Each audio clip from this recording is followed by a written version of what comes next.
The Los Angeles Rams playing here on KSHP North Las Vegas, AM, FM, 829-6HP North Las Vegas, and KSHP.com. The views and opinions expressed in the following program are those of the program's participants and do not necessarily reflect those of station staff, management, and advertisers. Time now for the most listened to talk show in Vegas. Talking with those on the right, the left, and everywhere in between. It's Pushing the Limits with Brian Shapiro. I hate everything about this Brian Shapiro guy. This show will make you laugh, make you cry, and it might raise Brian's blood pressure. You know what, dude? People like you, all you do is make excuses for the orange turd, and I've had it. Buckle up, because it's Pushing the Limits with Brian Shapiro. You're different. I like you. Now, here's Brian. All right, what's going on, everybody? A very happy Monday. Hope everybody had a fantastic weekend out there. I know I did. And, boy, as usual on a Monday, very busy day. A lot happened over the weekend. Donald Trump, for the most part, just losing his mind once again in Georgia. We'll talk a little bit about that. The momentum continues for Kamala Harris, who really could be picking her vice president running mate any moment now. It could happen at any time, and if it does happen, we will share that information with you. I expect it to be Josh Shapiro or Kelly. I've heard that it most likely will be Shapiro, so we'll have to wait and see what happens there. We're going to talk about that. We're going to talk about Donald Trump's deranged speech in Georgia, going after Republicans, going after Governor Kemp, which is a wonderful idea, by the way. So we're going to get into that. We'll talk a little bit about that. Real Kid Poker, Daniel Negreanu is going to be joining us in hour number 2. We usually talk about everything but poker with him.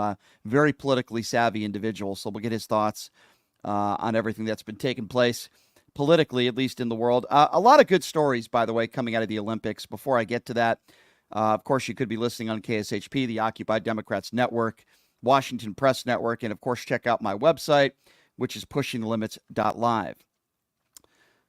Before I get to this Khalif, this boxer who so many on the far right are attacking, saying she's a he, which is driving me crazy, there are a lot of good stories to talk about over the weekend.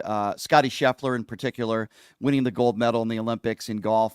Really cool to see him. How about our women's table tennis team winning the gold medal against China? That was pretty cool to watch that. There's so many wonderful stories, right? Emotions being so high, and it's so great to see the families there. And you know, people work their entire life. They train hard every single day for that one moment that could last maybe 10 or 15 seconds. Kind of like Donald Trump with Stormy Daniels, but that's another story for another show. But a lot of good stories coming out of the Olympics. But there's one story that has certainly bothered me. And again, we have the far right to blame for this. Female boxer named Amin Khalif. Let me give you the facts on her before I go to the far right attacks and the lies. She is a naturally born woman. She is not trans. She is not a transgender woman. She's from Algeria, where it is literally illegal to be transgender. She was simply born this way, and I think it's fair to say that maybe she has more testosterone than the average woman, and that she might be suffering from a hormonal disorder. It's very, very possible. And if you hate her because you thought she's trans, then you're simply transphobic. I really don't know what else to say. Riley Gaines is one of them. There's so many on the far right that put out some misinformation about this woman, who, by the way, competed in the 2020 Olympics, lost. She's lost to 6 women in her career. And some of those women that beat her are taken to social media and taking her side. Riley Gaines, to me, is an imbecile. She's no better than Candace Owens or any of these other people. We don't know who Riley Gaines is because she was a swimmer. I respect her swimming career. But we don't know that name Riley Gaines because she's a swimmer. We know Riley Gaines because of her bigotry and her hatred towards the transgender community. Listen, I'm one of those people. I don't believe that if you're born a man, you should be competing with women. Absolutely not. And I think most people in this country agree with me on that issue, including Democrats and Republicans. But Riley Gaines, this is another example of there's just no accountability with these morons. She says Khalif won as a man.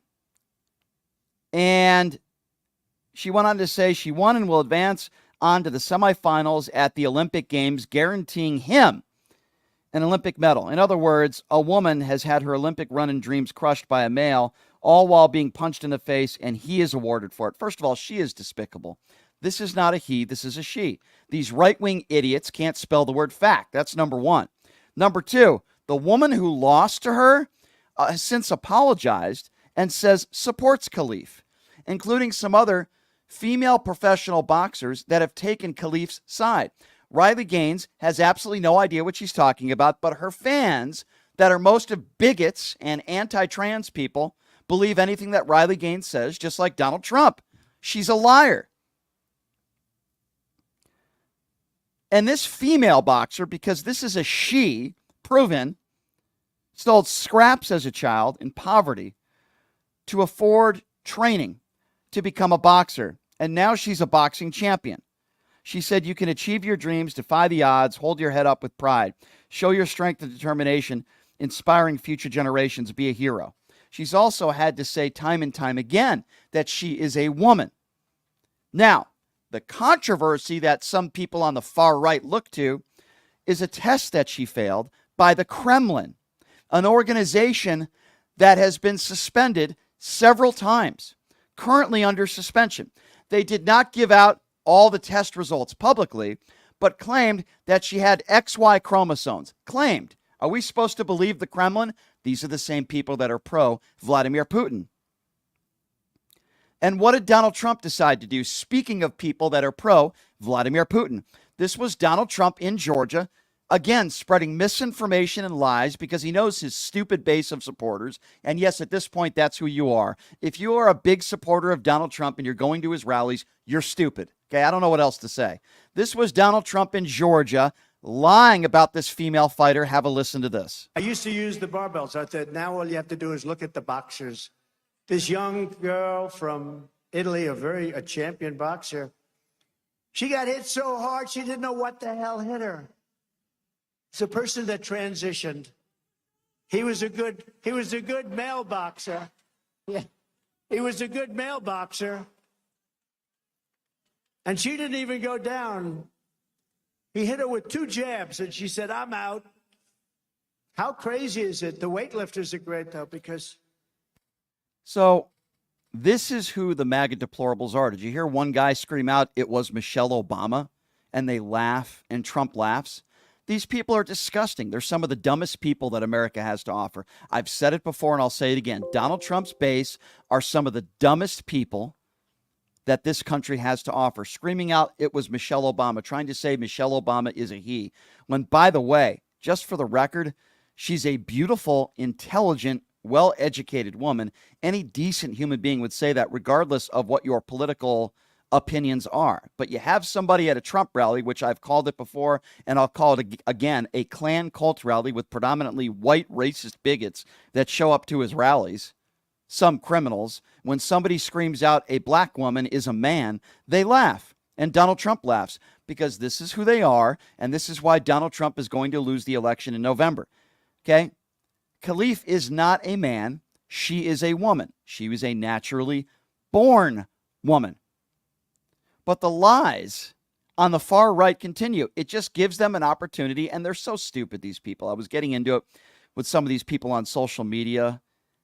They're so dumb that all you have to do is, number one, look up her history, look up her childhood pictures, look at the fact that she is not transgender. There are still people on social media today that are saying that this fighter, Khalif, is transgender.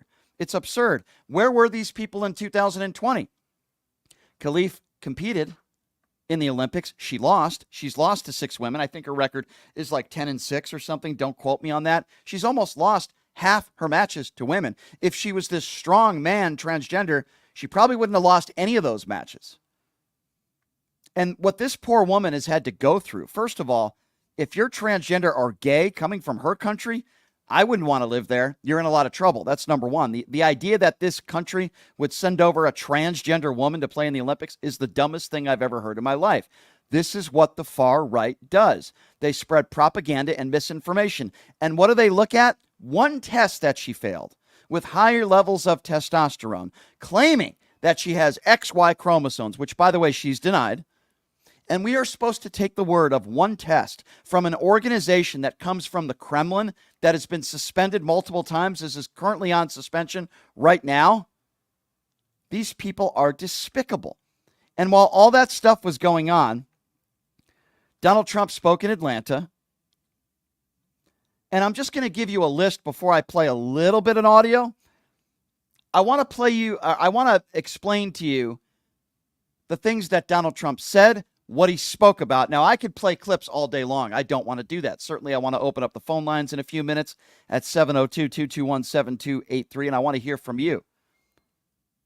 And I could list, a laundry list of right-wing idiots that are claiming that this fighter is a man, which she's not. But Donald Trump spoke in Atlanta over the weekend. He congratulated Vladimir Putin on the prisoner swap. That's right. Didn't congratulate Joe Biden, but decided to congratulate an evil, murderous dictator in Vladimir Putin. That's exactly who he is. And then once again went into this weird diatribe about Hannibal Lecter. He discussed his friend, the late, great Hannibal Lecter. What is his obsession with Hannibal Lecter? Very strange.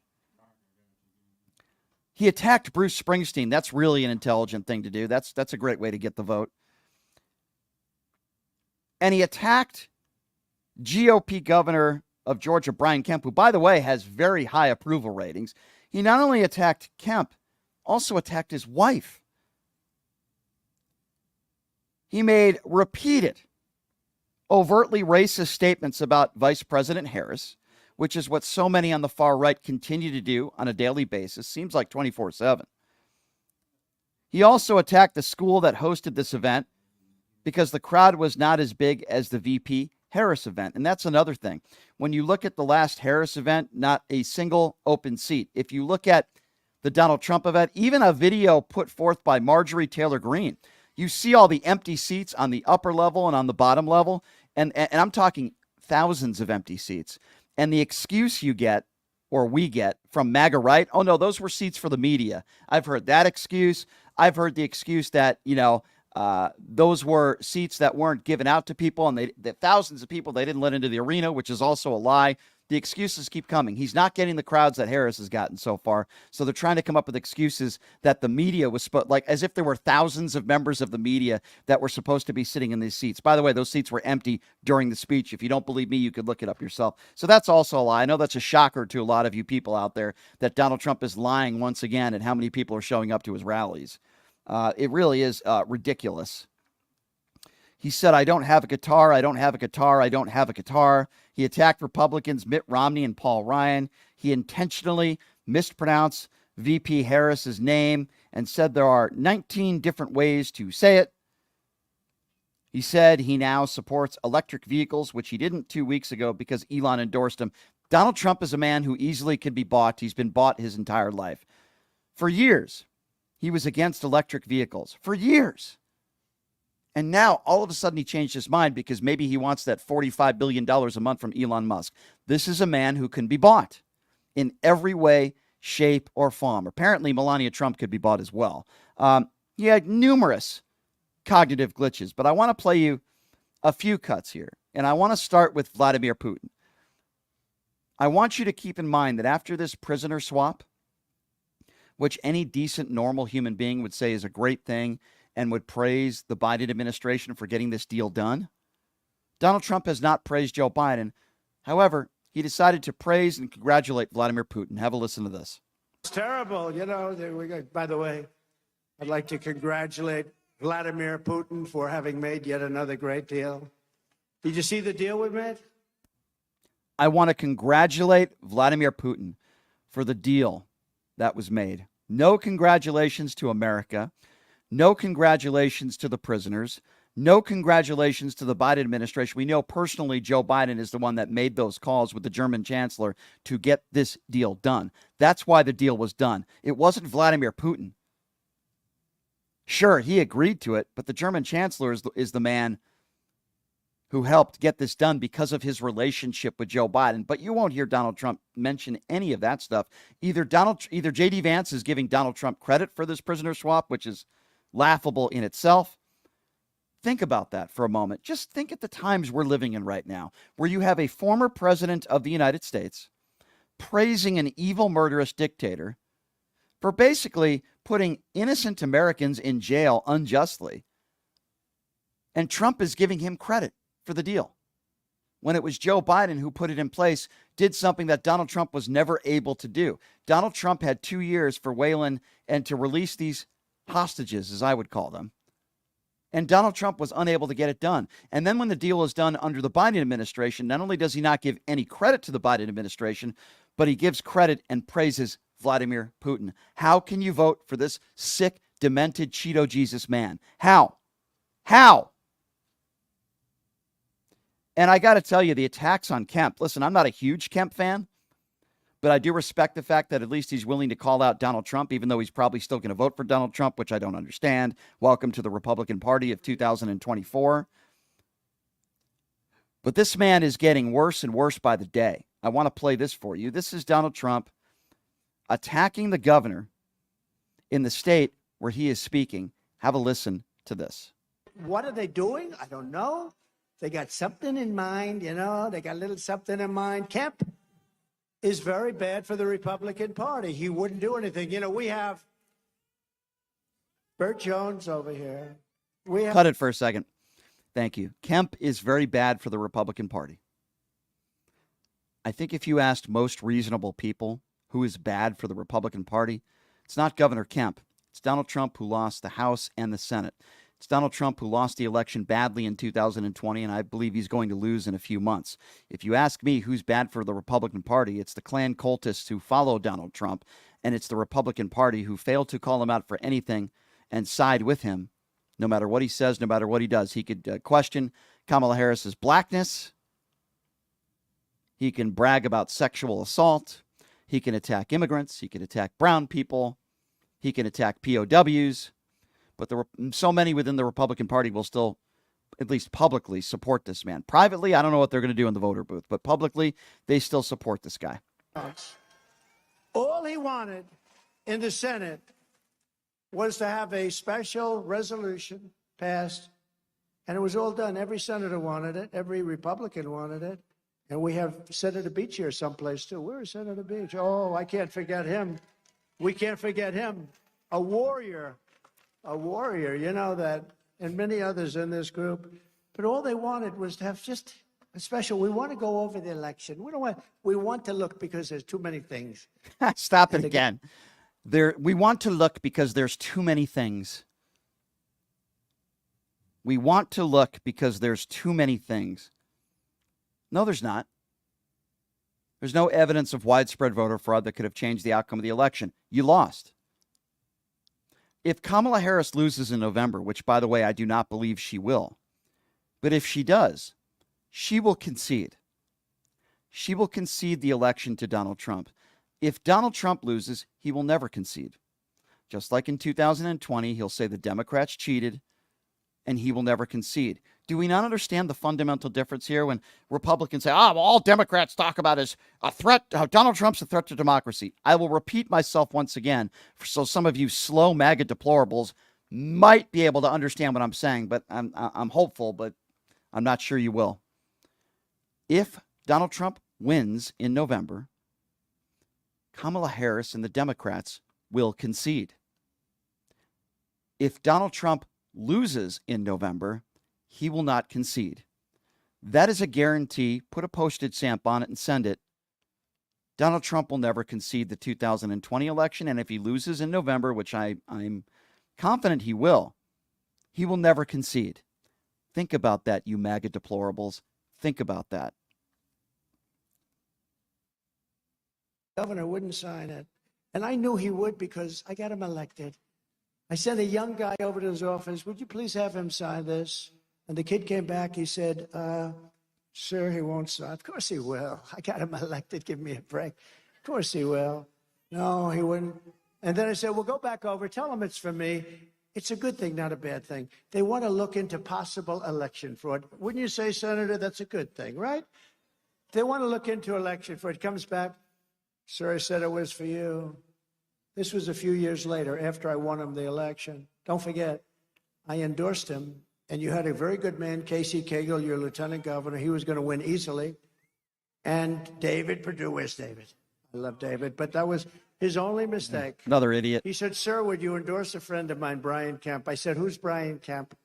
He said, he's a friend of mine, sir. And Sonny came too. This was probably the only mistake of David's life. That was a beauty, David. Thanks, David. I appreciate it. And I endorsed this guy. He was like way down on the list. He was doing terribly. Not true. And he immediately, my endorsement means a lot, and I'm very careful with it. And I endorsed him, and he won in a landslide. And then he said, I can't beat Stacey Abrams. I can't beat her. She's going to be too tough. And she felt that too, by the way. She still feels it. She's constantly saying she won the election. She can say it, but I'm not allowed to say it. Okay, so what I would say to Donald Trump is this. First of all, what a moron for attacking Governor Kemp, who has very high approval ratings, much higher than Donald Trump, might I add. Now, I don't agree with Stacey Abrams. But here's the difference. Stacey Abrams didn't incite an insurrection. Nobody was killed because Stacey Abrams said she believed she won the election. Both can be wrong. But on a higher note, Donald Trump is the one who still continues talking about the 2020 election. Stacey Abrams isn't. She's not talking about her election anymore. She stopped talking about that. Donald Trump in every single Klan rally says he won the 2020 election. How is it possible? I mean, I always knew that there were a percentage of people in this country that were very slow, right? Percentage of people in this country that are very stupid, sometimes to no fault of their own. But when you look at racists and bigots and people who judge other people based on skin or sexuality, usually these people have hate in their heart, but they're also very ignorant people. They're brainwashed people. They're very dumb. I can't believe how many of those people in this country exist. And many of those people, I would say 99% of them, are MAGA deplorables. They will stand by Donald Trump and they will buy his stupid Bibles. If somebody has $70 to their name, they'll spend it on a Trump Bible. They'll buy those gold sneakers that are the ugliest things I've ever seen in my life. They will do whatever the orangutan tells them to do. So, those are the kinds of people that, and Hillary was right, deplorables, but those are the kinds of people that you are never going to be able to speak sense to. Never, ever. And it's sad. He went on attacking Kemp for probably 10, 15 minutes. I mean, think about what this campaign has done over the course of the last several weeks. It's almost like they're trying to lose. And I know there's a lot of Republicans that agree with me because I've spoken to a lot of them. In the last several weeks, he probably couldn't have picked a worse VP in J.D. Vance, who has atrocious approval numbers. Atrocious. And Trump has buyer's remorse. J.D. Vance has attacked women. The cat ladies comment. He's doubled down on that. He hasn't apologized. J.D. Vance has also attacked men and women in this country that don't have kids. Talk about disenfranchising voters. Donald Trump has attacked black people. He's attacked the blackness of Kamala Harris, which is absurd. I keep hearing, well, we're going to talk about the issues. We're going to talk about the issues. Byron Donalds, who is another complete fool, did an interview over the weekend, and he was asked by George Stephanopoulos, will you denounce the comments in attacking Kamala's blackness? And he wouldn't do it. He said, well, I want to talk about the issues. Donald Trump, for most of that speech, he talked about the issues. No, he didn't.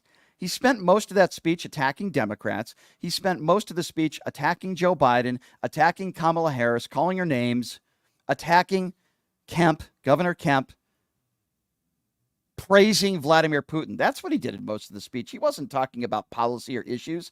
Byron Donalds is a liar and a snake. And this is what took place over the weekend. And I'm pretty excited because I would imagine probably in the next couple hours, and we'll keep monitoring the news for that, but I would imagine in the next couple hours, Kamala Harris is probably going to announce who her VP is. I think it's going to be Josh Shapiro. I've heard it's going to be Josh Shapiro, and their first campaign rally is going to be tomorrow in Philadelphia. They're going to be in Las Vegas on Saturday. They're going to be touring all week. This is a very important week for Kamala Harris. She has all the momentum in the world. I can't imagine Donald Trump is gaining any support. He's not. So we'll have to wait and see what happens. I promised you I would open up the phone lines. We're talking about, of course, the issue of this female fighter, Khalif. If anybody wants to talk about that, a naturally born woman, Donald Trump over the weekend lying, calling she a he. I'm just going to call Donald Trump an orangutan. That's what I'm going to do. I'm just going to call him orangutan every day. I think his mother and father are orangutans. I really do. Not a man, a woman. So we're talking about that, all the attacks on the far right and the misinformation about this woman who we should be praising, who's been training her entire life, who is not transgender. We're talking a little bit about that. And Donald Trump's, again, another deranged, incoherent speech over the weekend, this time in Atlanta. We're talking about all those issues, and we're taking your phone calls at 702-221-7283. Again, that number, 702-221-7283. Before I take a break, and then we'll take some phone calls on the other side, I want to tell you guys about my good friends at Jackson's Bar and Grill, located at Flamingo and Jones. You walk into Jackson's, and if your card is in a machine and you're actively playing, if anybody in the bar hits a taxable jackpot, everybody in the bar that's playing with a card in the machine gets $20 in free slot play. Folks, you cannot beat that. Great food, great atmosphere, and they are the official gaming bar of Pushing the Limits. It is Jackson's Bar and Grill. I also want to remind you guys, we are independently owned. What does that mean?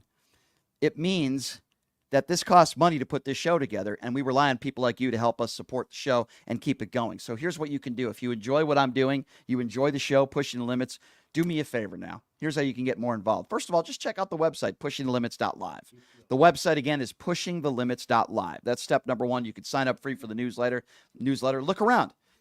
You can also go on the website and buy merchandise, affordable merchandise on there. We appreciate your support there. If you don't want to buy merchandise, very simple. There is a donate button on the pushingthelimits.live website. Right on front there, you'll see a donate button. Doesn't matter what it is. Could be $5, could be $10, $20, whatever you can afford.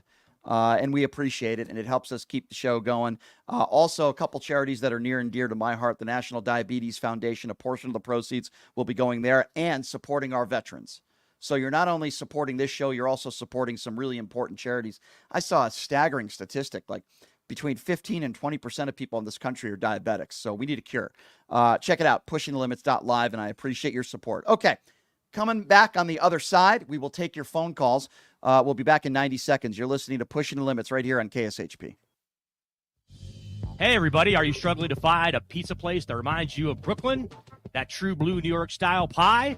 Well, worry no more. Stallone's Italian Eatery Pizza is a knockout. We're located at 467 East Silverado Ranch Boulevard, just off of Premium Road, half a mile east of South Point Casino, just minutes from the Las Vegas Strip. Come by and grab a slice of pie. Plus, check out our Brooklyn-inspired Italian cuisine. Our sandwiches are super. Hero, that is. Because why be a sub when you can be a hero? Stallone's Italian Eatery is here to serve you phenomenal food, Vegas. Forget about it. Who would have thought there'd be so many kids playing ice hockey in the desert? Jake Helb's Hockey Foundation and the Las Vegas Ice Warriors, founded by Gina Yusufzai 8 years ago, made it possible for families who can't afford the equipment and fees. Donate today at www.hockeyforkids.org and help us continue making a difference. Join us in supporting Jake Helb's Hockey Foundation and the Las Vegas Ice Warriors, where every kid gets a shot at the starting line. Just a reminder, our website is www.hockeyforkids.org. Workers have been hit hard over the past few years. From the pandemic to inflation, it has often felt like we can't get ahead. Too many of us are struggling to afford rent, food, and other basic necessities. We need leaders who know that our country depends on us, the workers. If we succeed, everyone else succeeds. Our choice is clear this November. We must elect leaders who support our crucial role in this country, and that is not Donald Trump. Paid for by Battleborn Progress. Have you ever dreamed of having your own radio show or a podcast, but just didn't think it was possible? Well, dreams can come true. Radio U. Radio U is a 5-day course that'll teach you how to acquire your dream show. We'll teach you how to host, how to write commercial, how to interview, how to market, how to write a contract, and most importantly, how to monetize your dream radio show. You'll learn from some of the best in the business with over 75 years in broadcast experience. You'll learn from people like me. And the best part? Every single student will be live on the radio as part of the class. Plus, one student from each class will get their very own radio show. You'll be live on the air right here in Las Vegas. Radio U. The 5-day course is being offered at $699. For more information, give Radio U a call. 702-763-5024. That's 702-763-5024. Or check them out at radioyou101.com. Tired of the same. Hello, I'm Ron Quince, and I'm running for Congress as a nonpartisan candidate in District 1. I'm dedicated to serving our entire community. In this challenging time, it's more important than ever to have leaders who focus on unity and progress. I believe in putting people over politics and finding practical solutions that benefit us all. Never stop believing in America, no matter our troubles and turmoil. We can and we will do better. We must be brave. Stop voting for those politicians who care about their career and gaining power but don't improve our lives. I believe in America and I believe in you.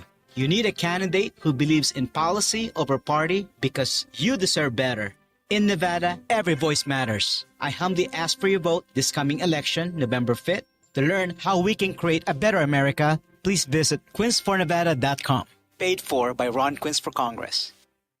Tired of the same old date night? Craving a deeper connection with your partner?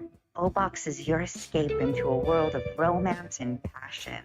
Each month, discover a box filled with personalized surprises, exciting activities, and a love story written just for the two of you. Ignite desire, share laughter, and make memories that last a lifetime. Your O-Box journey culminates into a beautiful love novel. Ready to write the first thrilling chapter? Let the O-Box adventure begin. Visit our website, obox.com. That's OBOXXX.com and get started.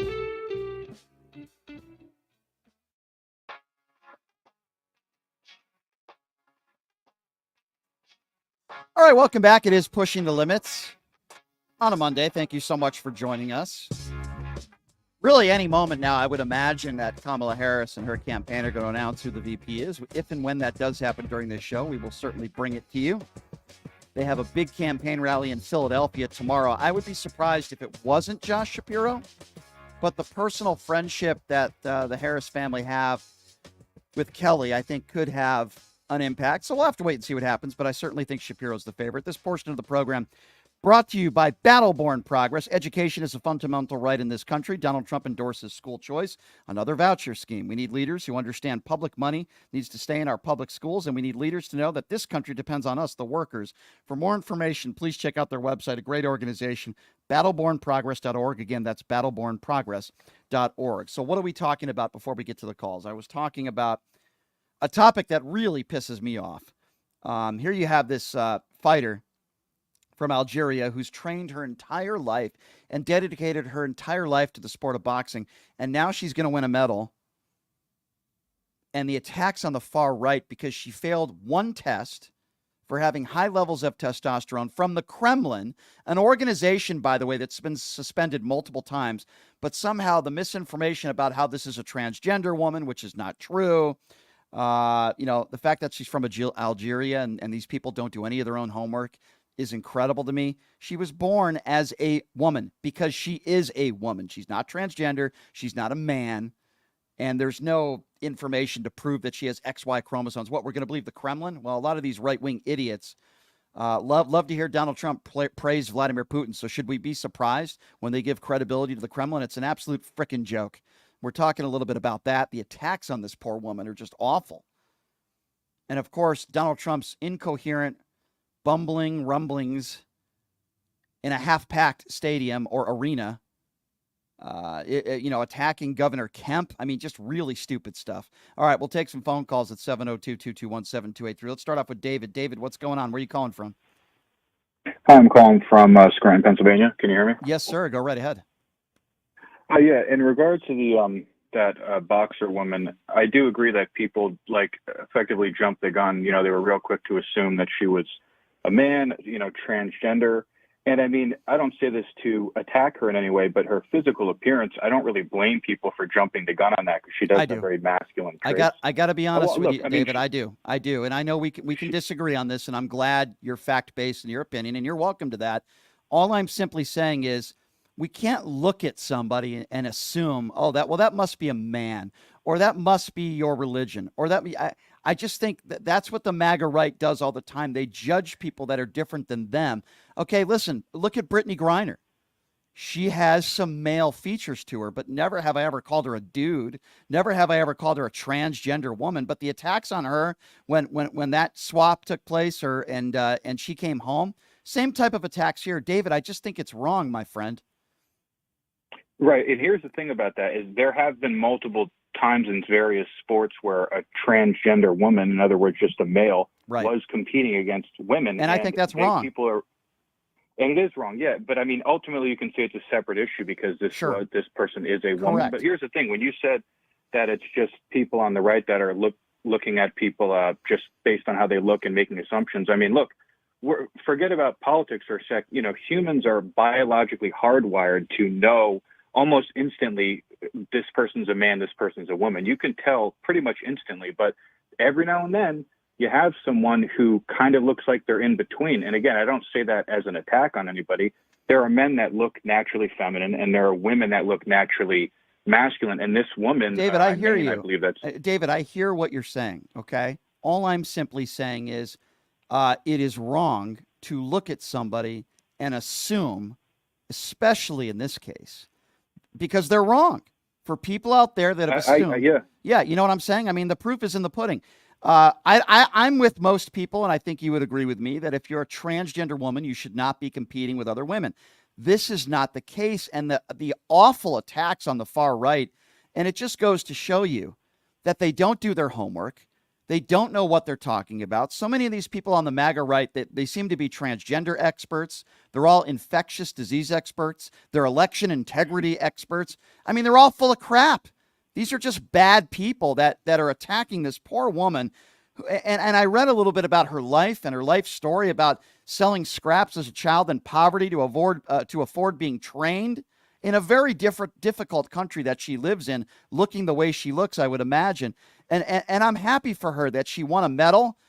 She's guaranteed a medal. And these attacks, David, are just, they really get me angry because it's unwarranted and it shouldn't happen. Why? Because she has some manly features that people should be calling her a man. I just think it's awful. I agree that she is unjustly attacked. I agree with everything you said. And I think people are quick to jump the gun because of, again, think it's happened prior. So people are like, the moment they see her, they're like, oh, it's like all those other scenarios, swimming, weightlifting and everything. Yep. But I mean, ultimately, you and I are in agreement. I understood people maybe attacking her at the beginning because they thought that she was transgender. But then when you find out she wasn't, and then people were still attacking her. Right. That's even worse. That really makes no agree. Sense because there's no... Yeah. You know, and I try to not jump the gun on anything nowadays because like 48 hours later, you'll find out the exact opposite. But David, can I ask you this then?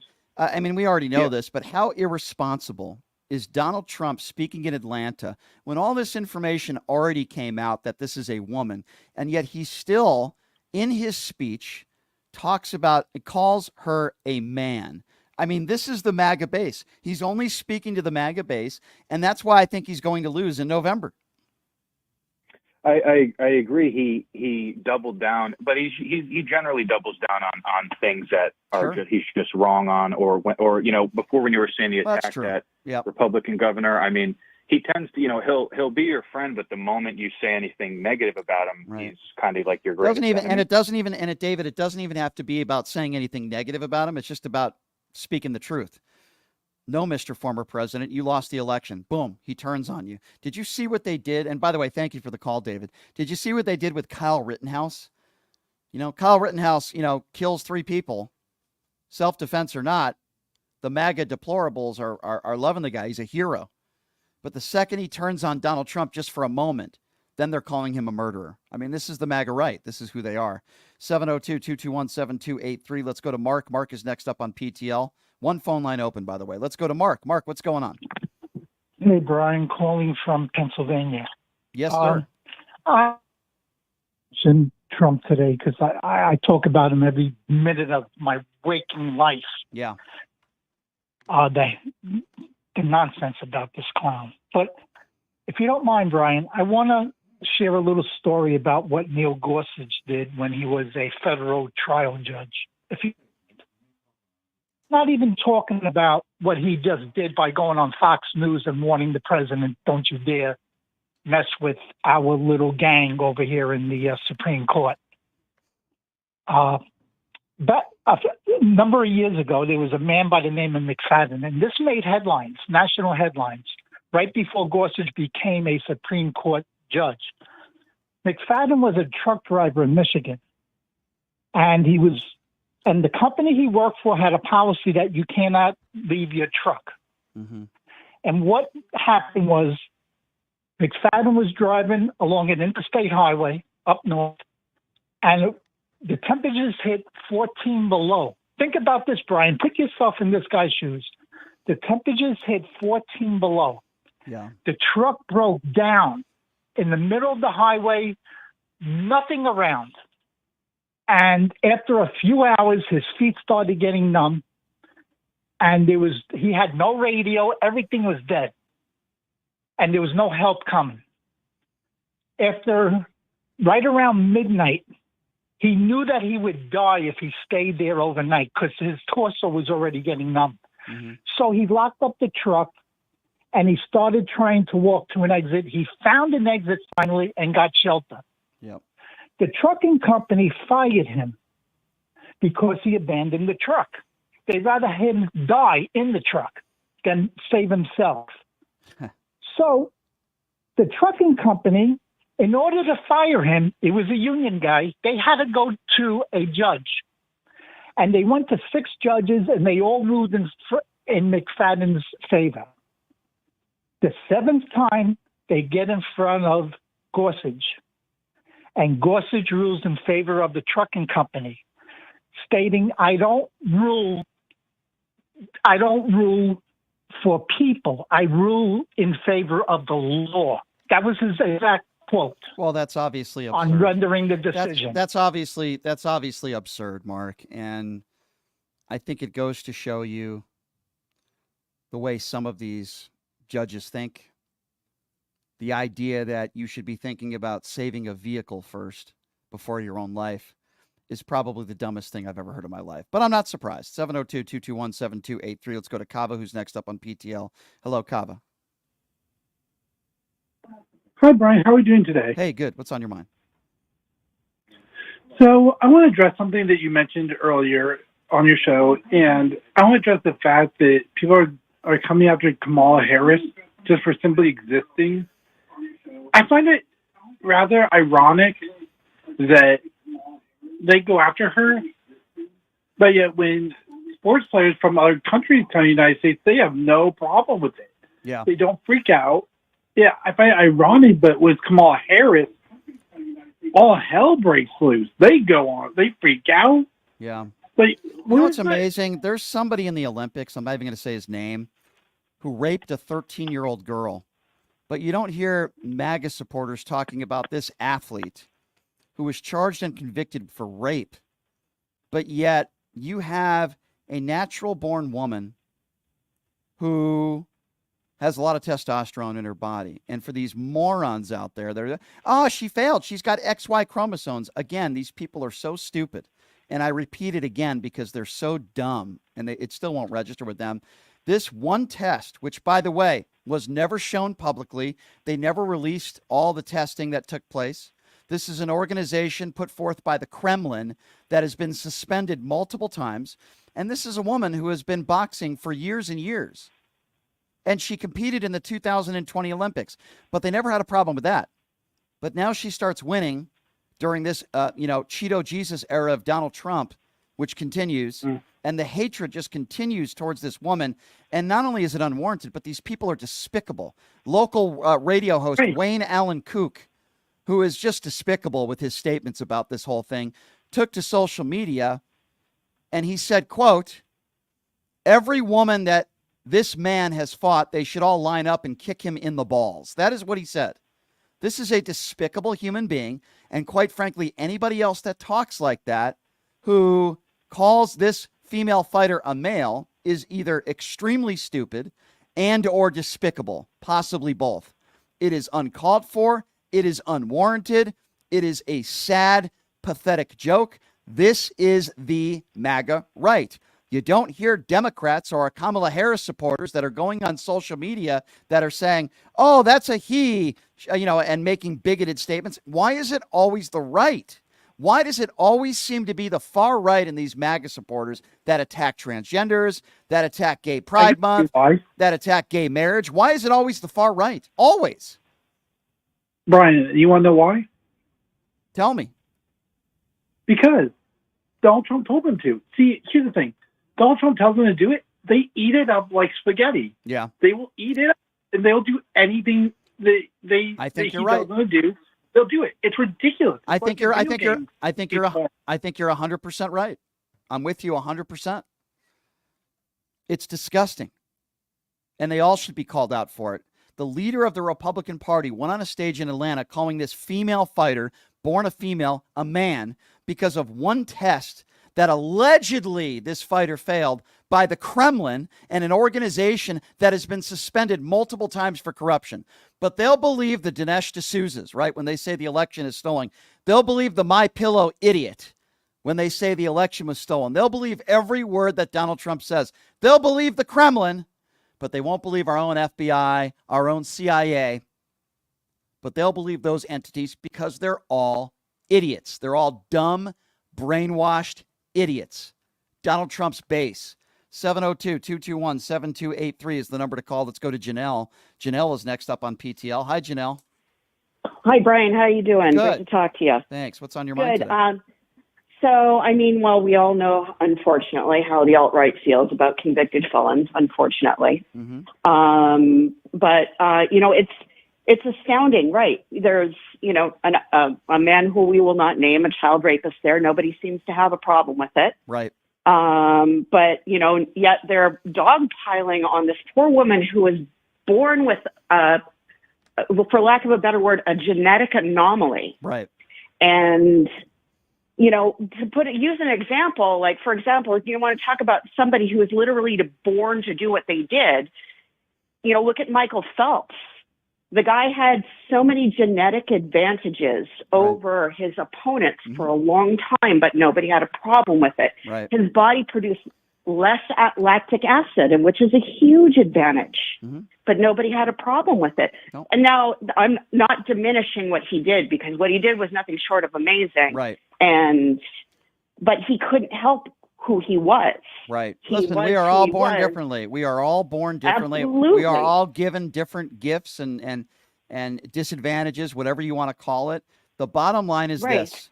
The Kremlin, an organization that's been suspended multiple times, they have not shown this test publicly. For all I know, she didn't fail this test. For all we know, why should we believe the Kremlin? It's a joke. But yet they'll take the word of the Kremlin with one test, even though this woman has, and yes, she's a woman. She's been fighting for years. I think her record is 10. She lost to 6 women. And guess what? The woman who she beat, which started this whole controversy, the woman who she beat is now taking her side and apologizing. The former world boxing female champion is also taking her side. So the people with their opinions that actually matter are on her side, including the Olympic Committee. But yet these right-wing turds want every opportunity they can to attack a woman and to attack someone that might look differently to them. We saw the same stuff with Brittany Griner when she was in Russia, unjustly, in my personal opinion, being treated the way she was treating. Because we have a gay black female, the right was all over it. Keep her in jail for the rest of her life. Give her the electric chair. We heard all those things from the far right. But when it comes to a January 6th insurrectionist who physically assaults a police officer, they're hostages. They're patriots. Exactly. They're patriots. Yep. What do you think would happen if you attacked a police officer in Russia? You would die. You would die. Absolutely. So, I mean, these people have no integrity. They have no moral compass. Look at these people at these Trump rallies where Donald Trump calls this boxer a man. And then you hear someone in the crowd say, it was Michelle Obama. And everybody laughs because they're all bigots. That's the type of comedy that they like. It's why they support Donald Trump, because he's a racist bigot. He's a homophobe. He's an Islamophobe. And these are the types of jokes that they like. This is Donald Trump's base. Well, guess what? People like you, people like me, We don't appreciate that sort of humor. And that's why Kamala Harris is going to win in November. Absolutely. Amen to that. And I got to tell you, my stocks are doing just fine today. I don't know about yours, but mine are doing fine. That's another thing I wanted to bring up. Janelle, I'm glad you brought that up because I think the stock market went down a little more, somewhere around 2.5 points, where for the entire year, it's way up. All you got to do is look at the statistics. It's way up. We had some of the worst days in the history of the Dow under the Donald Trump administration. But you see, when things are good and the Dow is way up, even if Donald Trump is not in office, he'll take credit for it. But the second the Dow is down, he blames Joe Biden and Kamala Harris. But yet, again, these same morons who think this fighter is a man are the same idiots who listen to every word Donald Trump says. Well, just really quickly before I go, it's if you have lost your life savings today, your advisor sucks. You need to hire a new advisor. You suck at investing, right? Or you need to stop day trading. Yeah, no, you're right. You're right. And the Dow continues to climb right now, by the way. For the people out there that are freaking out, they're 100% wrong. Thank you for the call, dear. Appreciate you. 702-221-7283. Let's go to Armando, who's next up on PTL. What's up, Armando? Okay. I'm going to defer to you on that this fighter because I don't know anything about it. Okay, so you're right. I agree with you. Now, you had before that you had Trump's rallies. Now, buku months ago, I forget which rally it was, and he mentioned that his uncle was a longtime professor at MIT, so he was tenured. And then he later implied, well, if he's that smart and all that, so am I. But I think he was a professor of physics. It's very demanding. Okay. And, what's your point with that? Trump has never used his brain. It's like use it or lose it. He's never used for demanding tasks. Well, I agree with you there. Sure, of course. Yeah. And look what happened to Biden. Yeah. It aggravated his, well, it's a very, I think we all could agree it's a very stressful job. It takes a toll on you. I don't think there's any, but I'll say this, and I think you'll agree with me on this, Armando.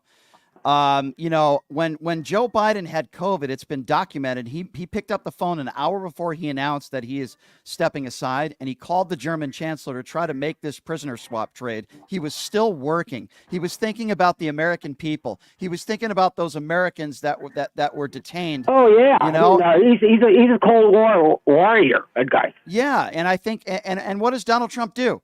Does he praise Joe Biden? Does he talk about the Americans that were freed? No. In his speech over the weekend, he praises Vladimir Putin for the trade-off. He doesn't understand what he's talking about.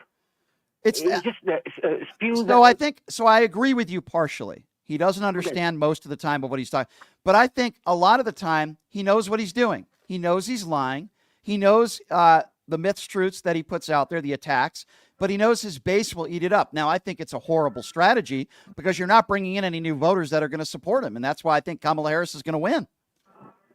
And Kamala, I call her Kamala. You call her Kamala, but I don't know. One of these days she's going to, Yeah, I think it's Kamala. It's Kamala. But, listen, if somebody mispronounces her name unintentionally, I don't have a problem with that. Donald Trump. Sometimes people call me Armando, like you do, and other people Armando. But here's the deal, right?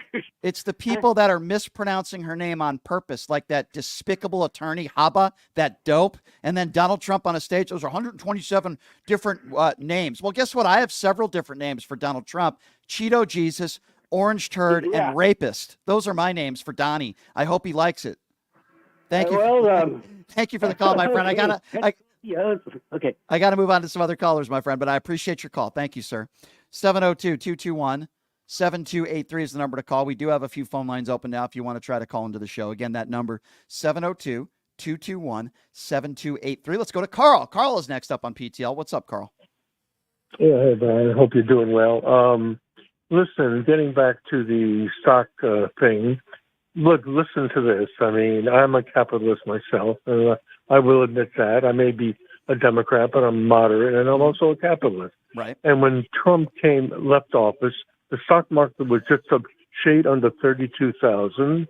Under Biden, it went up to 41, and now it's going down, but it's going down all over the world if you look around. Yeah. It's you're like right. about 39 people, and there's a radio show on in the morning where Wayne Allen Coop is on the station. It's the show before earlier in the morning, and he says, "Oh my God, I feel so sorry for the people losing all their money and all."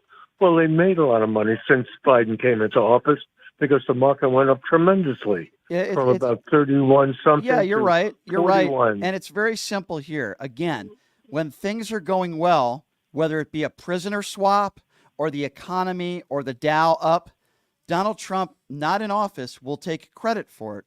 But the second the Dow goes down, he will blame Joe Biden and his administration, now blaming Kamala Harris. It is a joke. And anybody who takes anything this guy says with any validity at all is a moron. I don't know what else to say. Yeah, but since Biden came into office, the market went. A lot of people I know it is still way higher than when Trump, the market went in, and when Biden took over from Trump. It's still way higher. No question, but again, nobody's losing. But Carl, you're speaking logic, and I appreciate the call, Carl. Thank you so much. You're speaking logic. You can't speak logic to a MAGA deplorable. They think Donald Trump won the 2020 election. They think transgenders, the earth is falling. They think drag queen reading is more dangerous to our kids than gun violence. You can't speak logic to any of these morons. That's what they are. I've had enough of these people. I really have. These people. Yes, I'm talking about, for the most part, middle-aged white people with their bigoted views that are uneducated, that will buy your Trump Bibles and buy your gold sneakers and donate to the Trump campaign. Yes, I'm talking about you guys. 702-221-7283 is the number to call. Let's go to Adrian. Adrian is next up on PTL. Hi, Adrian. Hey, how are you? Hey, good, man. Where are you calling from? I'm here in California. I'm from Mexico, but I live here in California. Okay, cool. Well, thanks for calling in, Adrian. What's on your mind today? I just want to tell you, okay, first of all, the gas prices, Biden closed the pipes from Canada. Mm-hmm. Gas prices went up. Inflation is now. Who's paying for the war in Ukraine and Israel? Biden. Whoa. Okay, hold on. Let's back up a little bit. You're blaming Joe Biden for the Hamas attacking innocent Jews in Israel. Is that my understanding of what you just said? That's what I say. Is that what you said? I don't know. I'm trying to understand what you just said. You're saying you said Biden after you said the war in Gaza. I'm just trying to. I'm talking about the Canada pipe. Okay. Close the Canada pipe. Okay, I got you. So, because you said Biden in there, so you're saying that the gas prices went up, a big deal because of what took place in Ukraine and Israel. Is that what I'm getting from you then? No. Don't twist my word. Listen to me. Well, I'm trying to listen to you. You're not telling me. Are you blaming Joe Biden for the gas prices? Is that what you're saying? Okay, who closed the pipe from Canada? That's why the gas prices went up. Okay, I'm asking you a question. You named the war in the Middle East. Let's start there. Hamas, a terrorist. Okay, Hamas, a terrorist group since the mid '80s. Then you mentioned Then you mentioned Joe Biden's name. Are you blaming Joe Biden for the Hamas terrorist attacks? What about the Abraham Accord? Why? Can you read the Abraham Accord? I'm asking you to answer a question. I can only ask it 3 times before I move on, so I'm going to ask you again. You mentioned the attacks in Israel. Let's start there, then we'll move on to Ukraine. The Hamas attacks in Israel, the October attacks. And then you sorry about that. I don't know what just happened there. And then you named That's okay, don't worry. Then you named Joe Biden. I'm asking you, are you blaming Joe Biden for a terrorist group that's been around since the mid '80s, killing innocent Jewish people? Yes or no? You know the Abraham Accord? Okay. Okay, listen. If you're not going to answer one of my questions directly, then have a nice day, sir. How many times do I have to ask you the question? 10 times? Do you blame the war in the Ukraine too on Joe Biden? Do you blame him for your hangnail?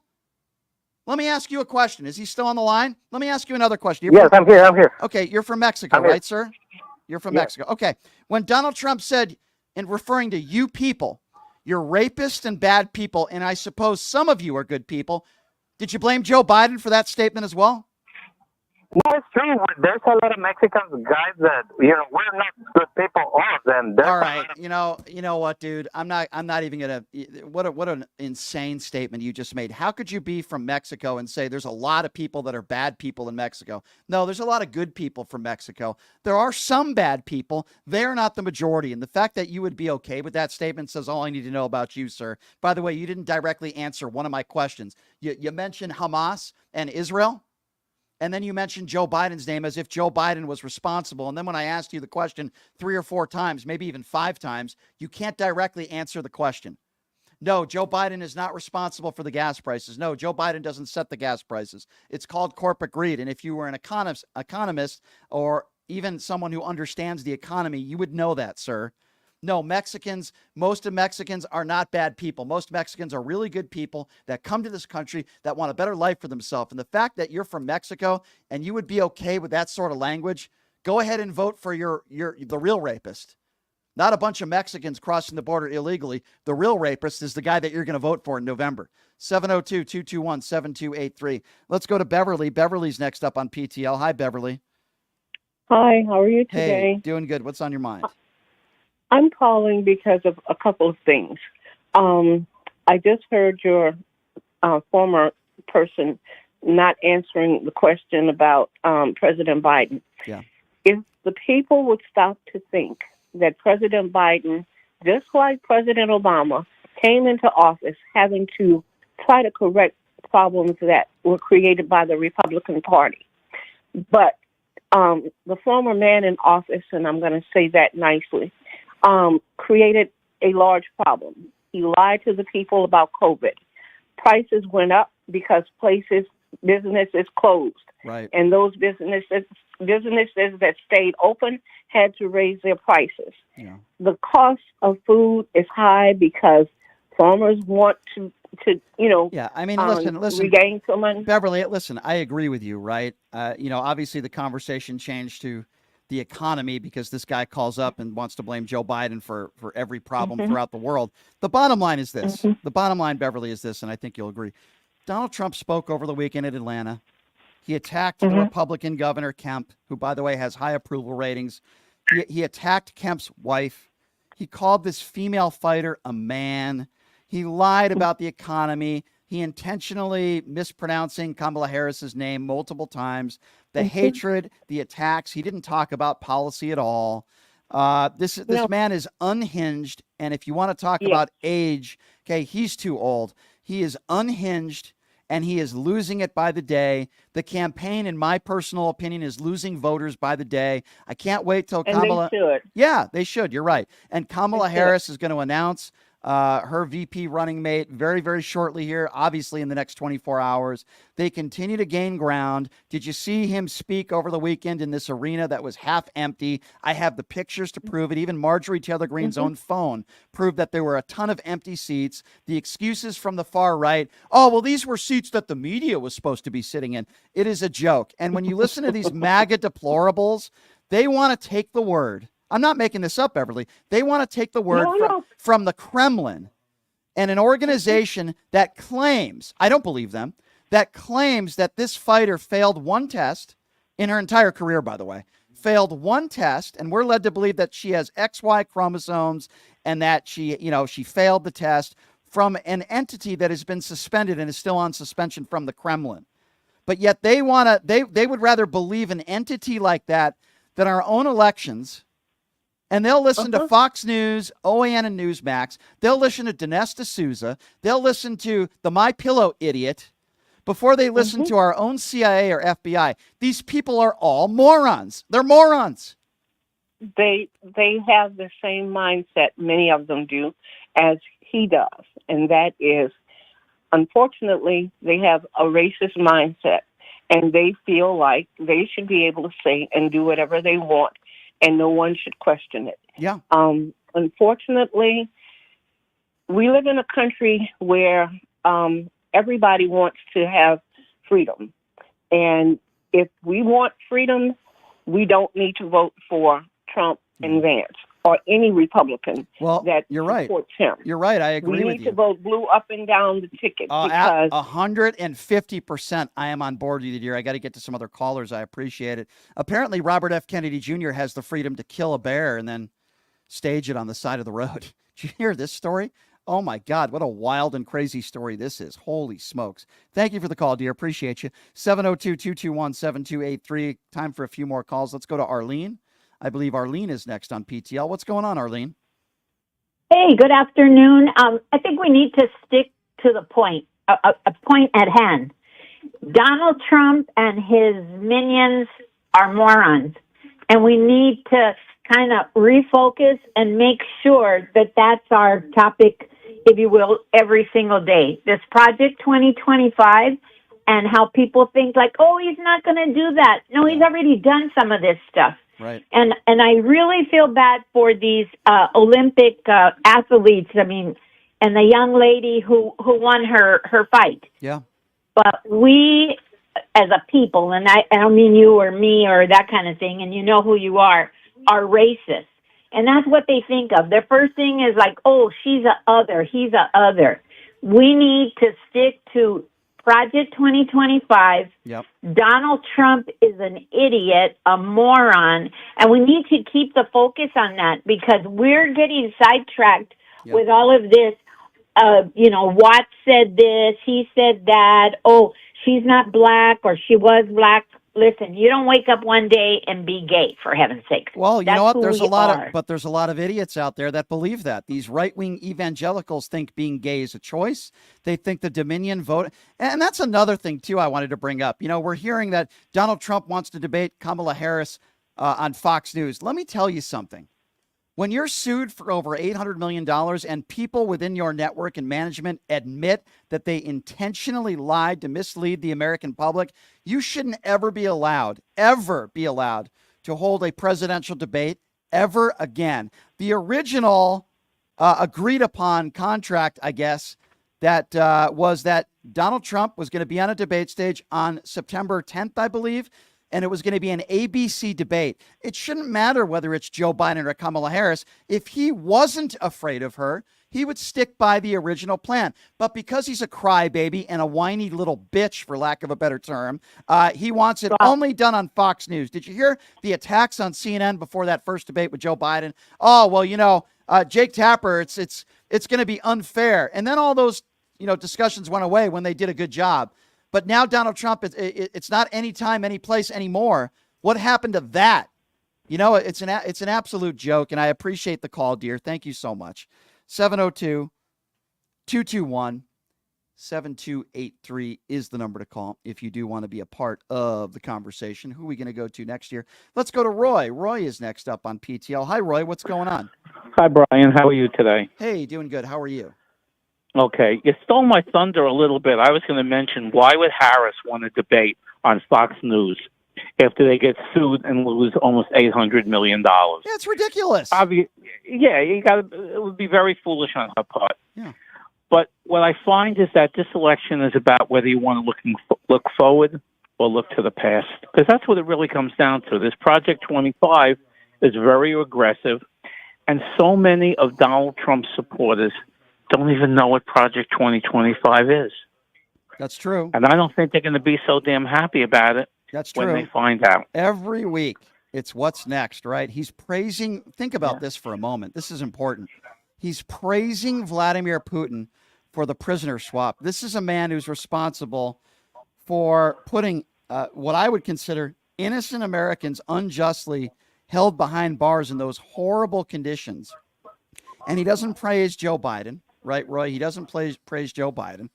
He doesn't praise his administration. He praises Vladimir Putin. This man is unhinged. He's deranged. And all he seems to do is praise evil, murderous dictators because I believe he's a wannabe dictator himself. Let's go to Courtney. Courtney's next. Thank you for the call, Roy. Courtney, what's going on, man? Hey, how you doing? From Brooklyn. Thanks for calling in, Courtney from Brooklyn. What's on your mind today?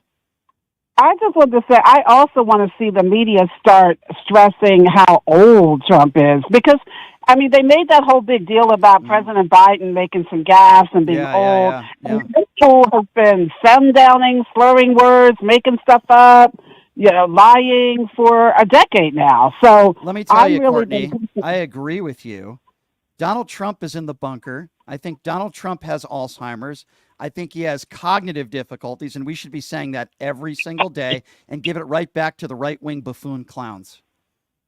Yeah, because he's also criminally insane. So why are we never talking about that? And then that RFK story, RFK is a weirdo. I mean, yes, he is. And he's I've said that. he's just as weird as the GOP. I agree. He is GOP. I agree. I've said that about Robert F. Kennedy. He's kind of strange. He's a weirdo. And this whole bear story, yeah, you can look it up, Courtney. I know you heard it, and I appreciate the call. You're right. He's a weirdo. He's very strange. He's a part of the whole they're weird gang. So thank you, Courtney, for the call. 702-221-7283. Let's go to Cyrus, who's next up on PTL. Hi, Cyrus. Where are you calling from? Hey, it's me, Cyrus. First of all, I'd like to say good to see you outside after the rally that ended last week. Ah, yes. You're The talking JD about Vance. the JD Vance rally. I got some really good audio and video that I played on the air. It was gold. Yeah. So I'm glad I showed up. Yes, I did. It was great to see you. I'm very concerned about the stock market. What do you think is happening, and how do you think this will affect the what's going to happen in November?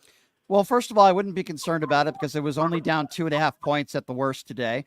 And as a whole this year, the Dow has been way, way up. So there's a lot of positives there. So number one, if you hear, now listen, if you watch OAN or Newsmax or Fox News, they'll say the sky is falling, right?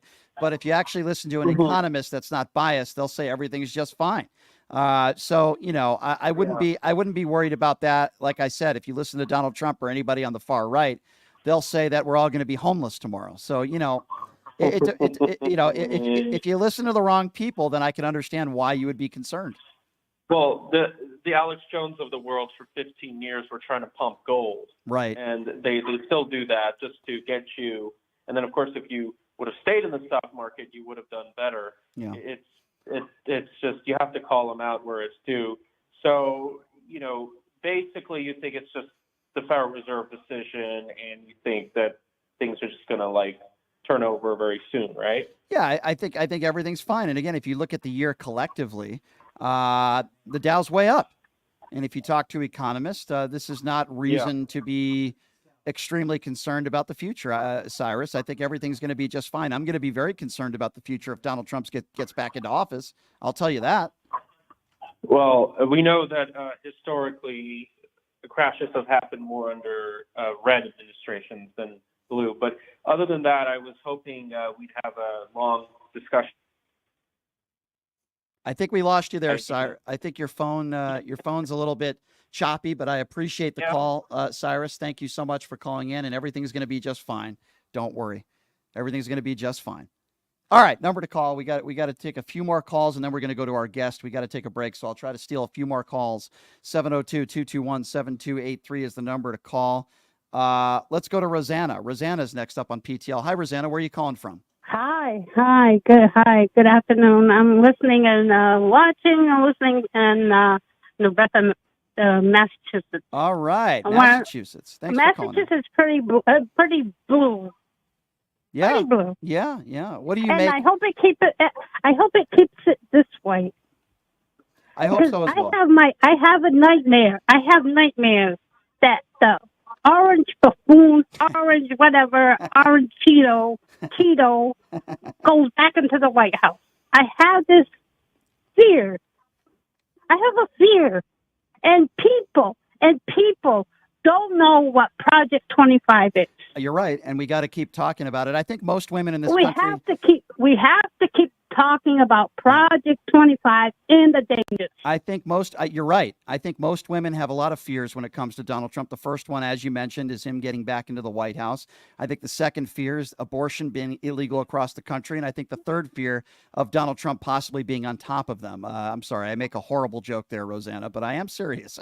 There are a lot of women in this country that have a lot of fears when it comes to the extreme MAGA far right. And you're absolutely right, Rosanna, and thank you for calling from Massachusetts. I appreciate you. I got to get to some other callers real quick because I got my guest waiting here. Let's go to Al.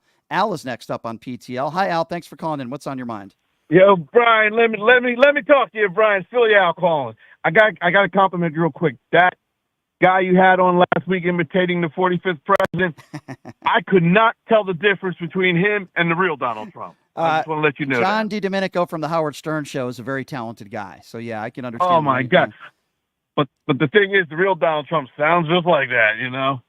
He does. So, I mean, all this, I just don't understand how this man is pushing the race. If Donald Trump was standing in front of me right now, I'd ask him real simple. Why did you go after Barack Obama's birthright? Why are you saying this woman's not black? Okay. You never went after Biden's birthright. Okay. I think we know the answer to that. Exactly right. Yeah. Exactly right, Brian. Yep. So, but I know you got your guest coming on. I just wanted to call you, say hello. Love Thanks, your Al. show, man. You're the best. Thanks, brother. And I'll be calling you. Al, I appreciate All you. right? Please call back anytime. I appreciate Promise that. you that. I appreciate those kind words. All right, so maybe we'll just go straight to our guest now. Why don't we do that? Let's go straight to our guest. So without further ado, the man joining us right now on the show, he's 7-time. It's nice to say 7-time, rather 6-time. Right? He won a World Series of Poker bracelet at the World Series of Poker. He's been one of the best poker players in the world over the past several decades, and also very politically savvy. So I certainly want to get his take on everything that's going on as far as politics-wise in this country, because there's a lot. Of course, I'm talking about Real Kid Poker. Always a pleasure having him on and mixing it up with him, Daniel Negreanu. Daniel, good to see you, my friend. It's been a little while. How you doing? Yeah, good to see you too. Before bed last night, just looking over on the X platform, it really did feel like World War III is imminent. So I'm talking about that. My wife is like, but look at the Botox on this one. And I'm like, now? Yeah, but and certainly in Europe, it feels like the world is burning in a lot of ways. Let's talk about that stuff first. Get a couple poker questions maybe a little later on. But let me start with this. I know you're an avid sports fan. You're a big hockey fan. What do you make of the attacks on this female boxer and the far right calling her a man, including Donald Trump over the weekend? What do you make of this story? Well, I think a lot of people haven't really delved into it like as much as you need to. And because here, what's most likely based on what I've read is simply this. It's an intersex person who has undeveloped testes, right? Which produce male testosterone, XY chromosomes. So based on that, the IBA banned her. She should be banned. She can still be the category, you can still be a female and live as a female. But the question is, should you have the right to fight in a category that's specifically for people that have a disadvantage physiologically, right? So any man, has 20, 25 years of testosterone. We all know that's science. It's an advantage, right? So the evidence shows that she definitely does have that. It's obviously not a transgender person, which I saw floating around, which is obviously just to stoke the flames. But I think what's really important in this sort of thing is to actually be able to have nuanced conversation where you don't have the far left and the far right yelling, you're Nazis and you're transphobes. No, how about this is complex, right? So let's talk about it, and let's talk about it in a fair and, in a fair and honest way. I think that's fair. I just don't trust the IBA, and I don't trust any organization from the Kremlin, especially an organization that's under suspension. With that said, we know that she's a born woman. She's 10-6. It's not like she's dominating the sport. But what does that mean, born woman, right? Because first of all, we don't even know what that word means anymore, right? So when you think really, because you can be born so what happens? And I know, because I know someone who's had this happen. They're intersex. They're born. If you're a hermaphrodite, for example, the doctor makes a decision in that moment, right, based on limited information, because both, there are both options available to you. So whatever choice is made there, is what's made, but it doesn't necessarily mean past puberty. Because I think once you see puberty happen, that's when you know whether or not this was a biological. Well, from the basics, I would say you have a vagina, you're capable of having a child.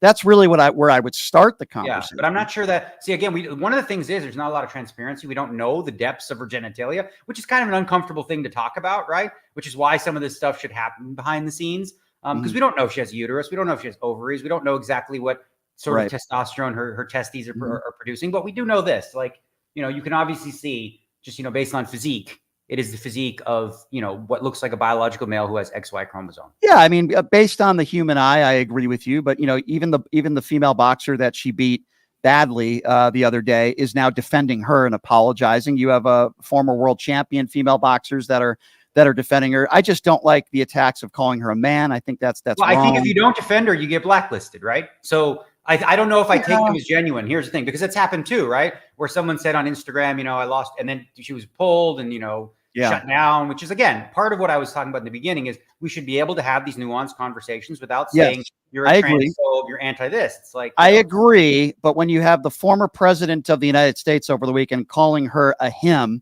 and those types of attacks, I think it's wrong. And that doesn't help the conversation at all. I think you would probably agree with me I on would that. say on the list of things that are right or wrong that, politicians like him do, it is ranked like 3,417th. It is so inconsequential. I mean, it's obviously designed to stoke the culture wars, which frankly, in a lot of ways, the right was winning, right? Mm-hmm. When you have Kamala, she went into a town hall and she introduced herself, not just as she, her, but she, her, hers. Okay. So do we need the third one? Because I mean, after she, her, is there a third option that I don't know about that you could be? Is it she, her, Buick? I don't know. It just seems extreme in that regard too. So I think in a lot of ways, the right uses these culture wars because many people find a lot of what sort of happened in the last couple of years is kind of bonkers. I understand where you're coming from there, but what do you make of Donald Trump and the far right questioning her blackness? That's another thing that's been bothering me.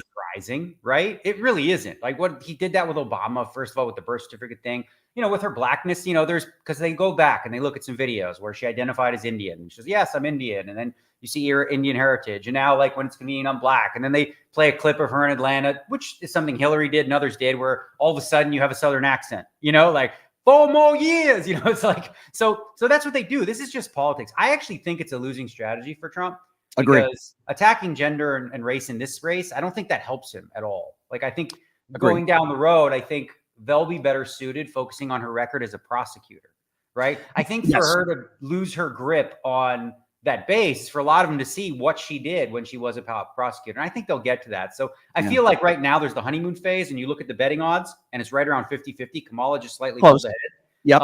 Lot of race to be run at this time. So you are a world-class poker player, but you're world-class at being able to read people if they're lying or not. Obviously, every word out of Donald Trump's mouth seems to be a lie these days. But based on your body language of Donald Trump, do you feel like Trump is afraid to debate Kamala Harris?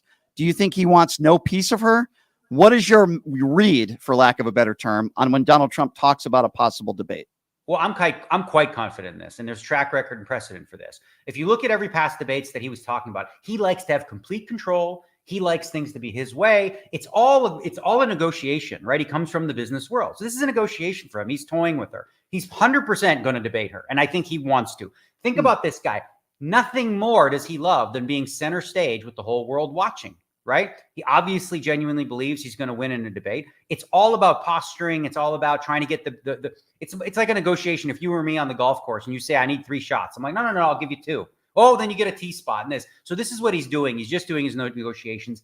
I don't think he's afraid to debate her, but I do think that his team is going to have to be very careful about how and which ways he attacks her. Because this feels like he's his eyes off the ball when he just focuses on whether she's Indian or black and all that. But Daniel, I don't think his VP pick, JD Vance, has helped him at all. In fact, I think it's actually hurt him with the weird comments he's made over the years about cat lady women. And then he doubled down on that. And then comments about, I don't think you have kids, Daniel, right? I mean, he's attacking people like us for not having kids. We should be taxed more. I mean, you talk about disenfranchising voters, or at least maybe that's the wrong word, but I don't understand why he picked JD Vance. And I think it was a bad pick. And I don't think he's helping the campaign at all. I don't know what your thoughts are on JD Vance. Well, I actually tweeted out that question because I'm like, it seems like a very bad pick on the surface. Like, what is your base that you're trying to reach? Generally speaking, with a VP pick, you're trying to expand your race. So, a couple of people commented because I was genuinely curious, and it makes a lot of sense. Peter Thiel, money. He was basically, it's financially driven. I think, backing the campaign, supporting the campaign. He was sort of handed JD Vance, but he hasn't done himself any favors. I think for a lot of people too, they look at Trump as, he's old, right? So they're like, well, who would be next? So having a white male who is like a Trump light in some ways and a Trump extra in other ways, kind of is what they were thinking along those lines with him. But yeah, he's certainly struggled out of the gates. But here's the thing too, a lot of what he says, which is crazy, right? But again, the media does this thing when they do it all the time, where they just take snippets. Like it happened the other day with Kamala. Okay, perfect example. She was talking about inflation. They clipped a 40-second clip of her sounding like a complete idiot for 40 seconds, but they cut the rest, which actually laid out a plan, right? And this happens both ways. So I'm always very like quick to be careful of like any sort of clips I see of him saying something. Okay, well, I need to see the whole clip and I But want he to get it. doubled down. But here's the thing, Oh, of right? course. I hear with what you're saying, and I don't necessarily disagree with you, but he's had an opportunity to clean up some of the idiocy in the past, and he's doubled down on it, Daniel. He's Well, that doubled just- down on the stupidity. That's what he believes. So then that's what you, if he's going to double down after all that, then you just know that at the core, you know, he believes. And so like, if you look at the comment just offhand, you're like, all right, so theoretically, does it make a little more sense? Okay, I got kids, you don't. I care a little bit more about what the world looks like for my kids versus I'm 70, I'm going to die anyway. Who cares, right? So, you know, you could suggest that there's some truth in that, but to say it in the way that which he did and attack and, you know, essentially like mock people for not having children, that's where he just loses the plot. Because again,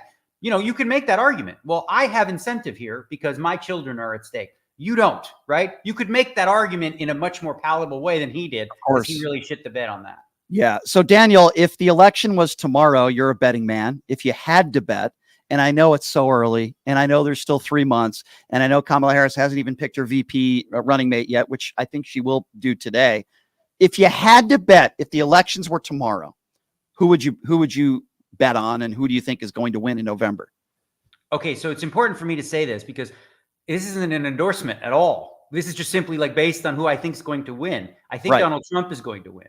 Really? Yes, I do very strongly, actually. I do think he's going to win. I think obviously what's happening with the economy now with the crypto crashes and, you know, the global economic collapse, I think a lot of people have this bizarre idea that Trump can fix it, you know? And I think for most people, you know, you talk about the myriad of issues that people face, whether it's abortion and all these things, the primary one is economy, right? How much is gas? How much is food? And when people look at when they look at inflation, they have a lack of understanding of whose fault it is. So it's easy to blame the Biden-Kamala Harris administration. So because of that, I think people are going to look at that and think, well, hell, because, you know, short-term memories, like they don't remember we were in a COVID lockdown under Trump, but like they're going to think everything was great under him. And I think a lot of people, and also I think he's winning over a lot of people in the crypto industry and the markets and things like that. A lot of moderates seem to be flipping that way. I don't think a lot of people are flipping from Trump to Kamala, but I do see some flipping the other way. Okay. Hear me out on this. Tell me where you disagree with me. I think a lot of moderates and independents will not be voting for Donald Trump. I think they're sick of him. I think certainly Kamala is going to get the minority vote. She's going to get the female vote. I'm not sure Donald Trump has won over a lot of independents in the last 4 years. And I don't think there's a lot of people that voted for Biden in 2020 that are going to be voting for Donald Trump in 2024. You might be right. I'm just not sure there's enough. Here's a guy who lost the popular vote to Hillary in 2016. Yeah, you look at the candidate they're up against, right? So we have to be fair here. The Democrats, what they did is completely anti-democratic. We're saying we have to save democracy by doing something completely undemocratic. Kamala never won a primary, never won a single delegate.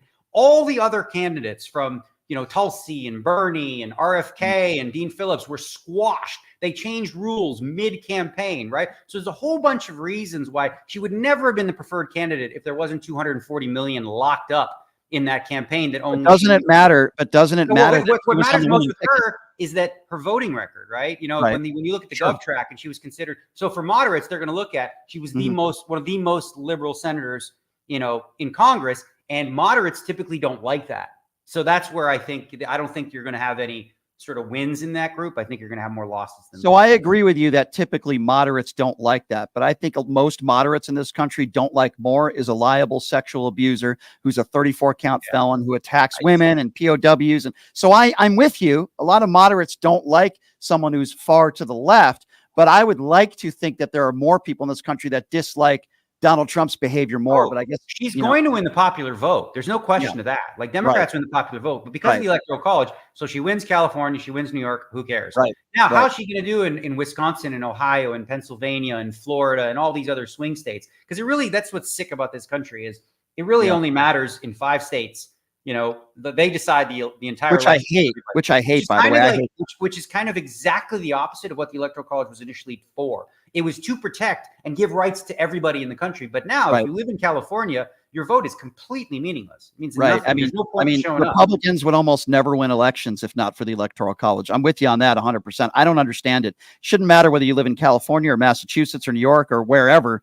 One vote should matter the same for me as it does for you, no matter where you live. I've always been against the Electoral College and what that stands for. With that being said, switching topics, maybe something a little more lighthearted. Have you been watching the Olympics at all? What's your favorite sport to watch, and what have you enjoyed? Well, I have been watching, and I put a clip on here because this gentleman was most certainly a biological male, the French pole vaulter, who literally lost because he has a rather large genital area. I saw that video. Yeah, and then you had another amazing moment with the sprint where there was, you look at the guy the fastest man in the world versus fourth, and you can barely, it's like half of a millisecond. So just like crazy, really right? Cool. Yeah. Yeah, really cool to see that. And I'm a Canadian, so seeing like the Team Canada in basketball do as well as they have. I know, Shai Gilgeous-Alexander, I've known his father since the first grade. So it's kind of fun to watch them play. And it'll be interesting to see if they can, get to the finals against the US, and who knows, maybe pull it off. I thought it was kind of interesting and funny and actually great for this country, right? That the American female table tennis team defeats China. Yeah. And then I look at the picture of the United States table tennis team and they look like they're from China. And I don't think that's a racist thing to say. I'm just looking at the picture and I'm like, okay, well, that's cool. That's great. They're Americans, but I thought that was kind of interesting. It reminds me of a picture I saw a while ago where like the US team wins the math competition. And it's like, right. Yeah. Right. Like, I thought that was kind of funny. All right. Let me get to a few poker questions with you. If you're just joining us, he's Real Kid Poker, Daniel Negreanu. Daniel, congratulations, if I haven't already told you, on your 7th World Series of Poker bracelet. Long time coming. You've put a lot of work into this. That must have felt really good to get that 7th bracelet. Well, it really did, because it was a long drought for me, but it was really important.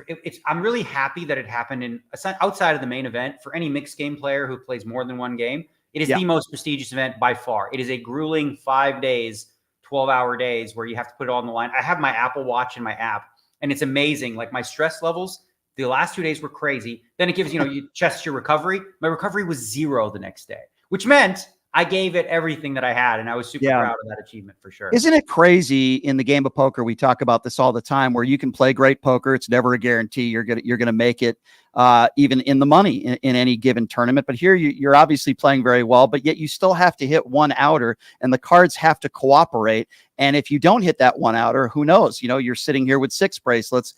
The game of poker is very strange like that, isn't it? And to win these tournaments, you don't always have to run great, but you certainly have to run good, and you can't constantly get unlucky.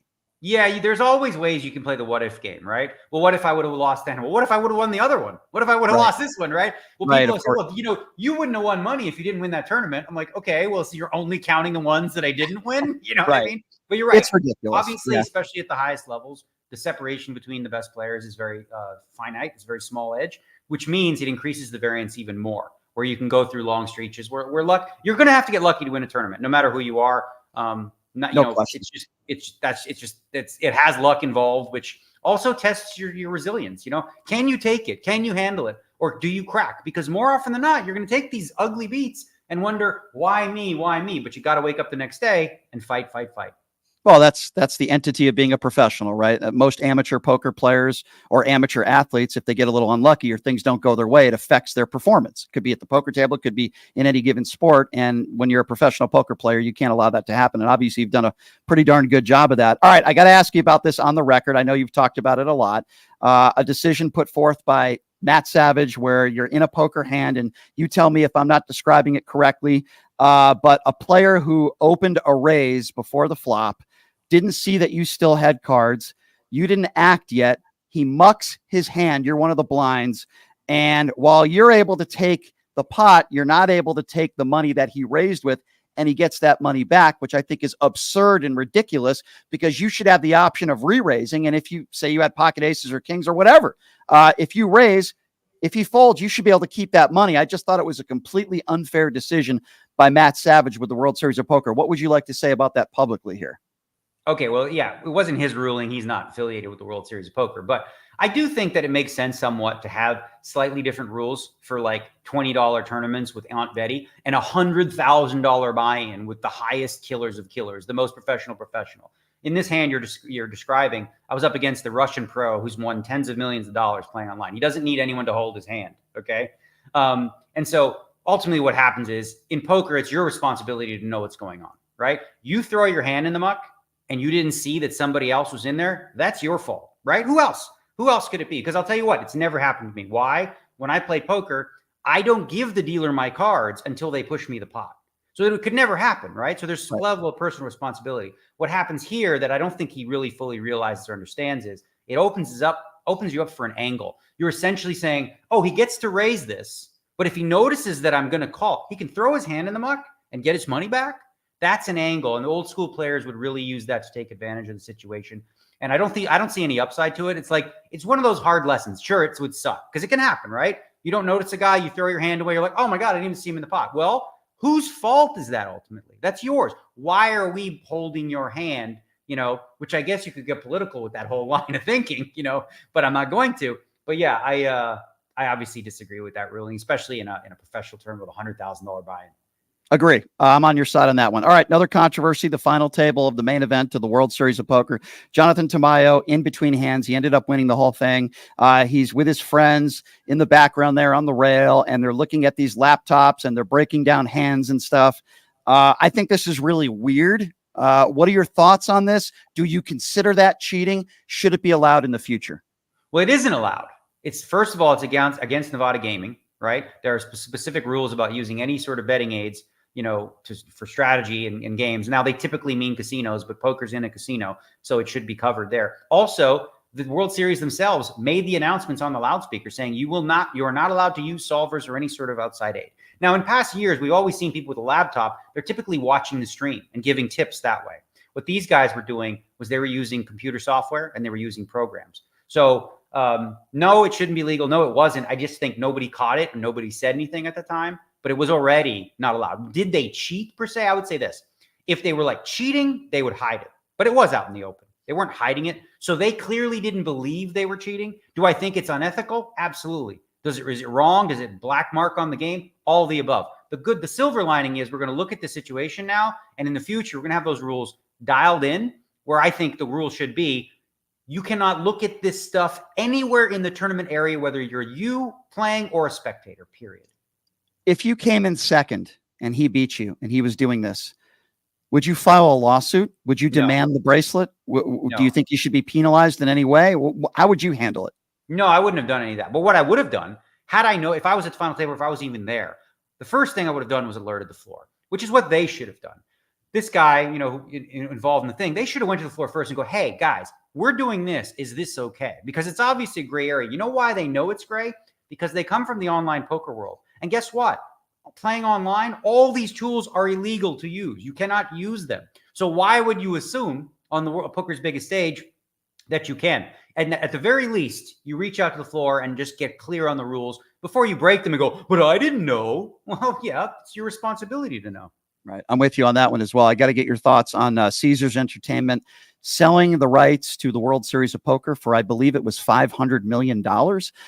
When you first heard the story, what went through your mind? What are your thoughts on this? Well, I didn't just hear the story. I've known about this for years. I'm involved. The parent company is NSUS, which is GG Poker, which I've been affiliated with, for the last few years, and they've been crushing it. We've had a partnership with them. This deal has sort of been in the works for quite a while, and I was super excited. I'm super stoked. I think the growth of poker, the potential, the opportunities are just opened up now. Like there's no longer, because here's the thing, when you run when you are Caesars, there's a lot of red tape in terms of like doing things globally, internationally, all this sort of stuff. So having a partner like GG, there's a lot more we can do. I think we'll grow the game. I think we'll see more mainstream stuff in terms of maybe even the broadcasts, instead of being behind a paywall, who knows? But overall, like the tech, I think the player experience is going to be improved.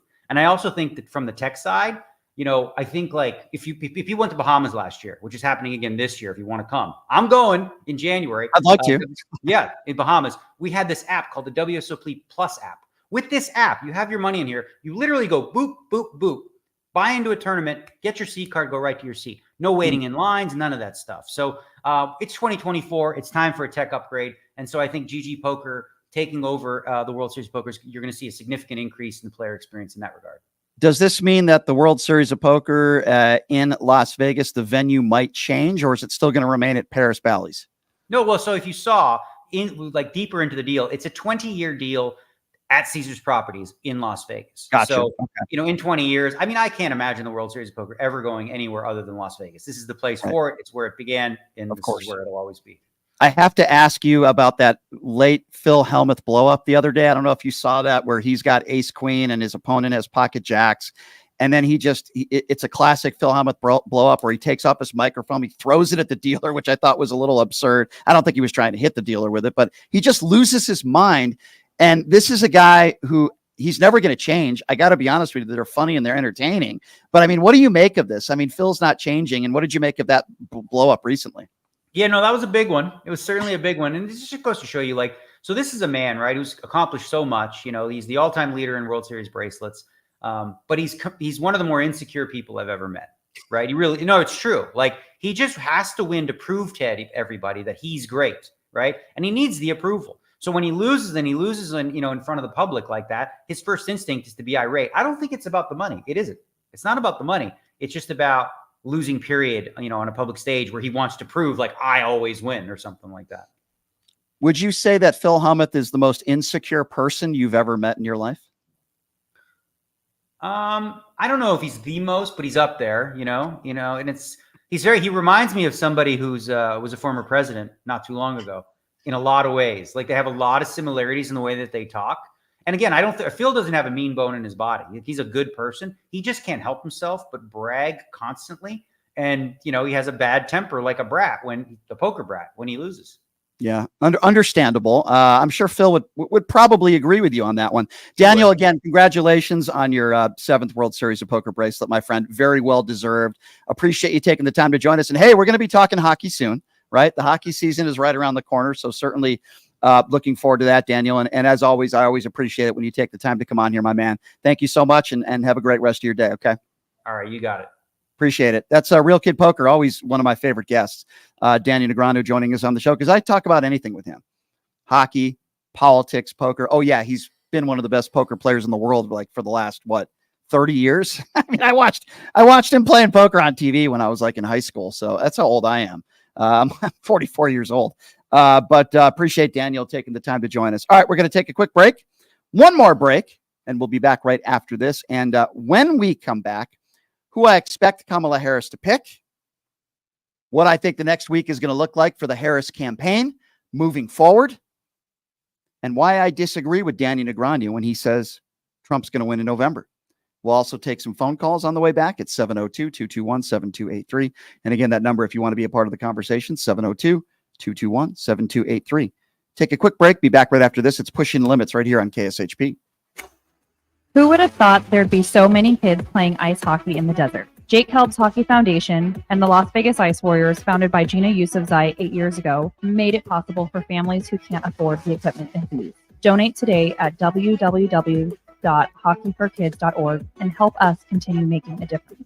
Join us in supporting Jake Kelb's Hockey Foundation and the Las Vegas Ice Warriors, where every kid gets a shot at the starting line. Just a reminder, our website is www.hockeyforkids.org. Have you ever dreamed of having your own radio show or a podcast, but just didn't think it was possible? Well, dreams can come true. Radio U. Radio U is a 5-day course that'll teach you how to acquire your dream show. We'll teach you how to host, how to write commercial, how to interview, how to market, how to write a contract, and most importantly, how to monetize your dream radio show. You'll learn from some of the best in the business with over 75 years in broadcast experience. You'll learn from people like me. And the best part, every single student will be live on the radio as part of the class. Plus, one student from each class will get their very own radio show. You'll be live on the air right here in Las Vegas. Radio U. The 5-day course is being offered at $699. For more information, give Radio U a call. 702-763-5024. That's 702-763-5024. Or check them out at radioyou101.com.